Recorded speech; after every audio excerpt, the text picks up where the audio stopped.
Anyone that's told you that the earth was created in 7 literal days, according to the book of Genesis, is just wrong and missing the entire point of that chapter of the Bible.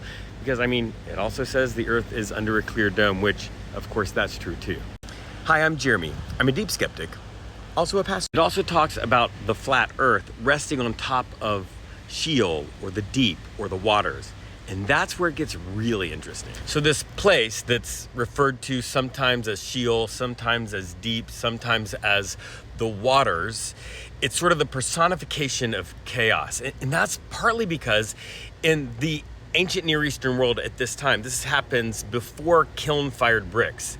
So if you can imagine, when a flood happens, which would happen not uncommonly, when a flood would come into an area and flood a village, it wouldn't just leave rubble like a flood does today, or like after a hurricane happens today.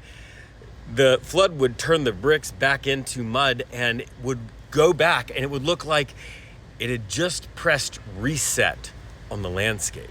And so when the first chapter of Genesis says that God creates the earth on top of the deep, on top of the waters, when God creates order out of that level of chaos, it means something completely different.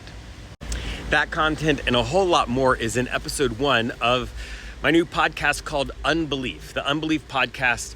You can find episode 1 at unbeliefpodcast.com. The link's in my bio.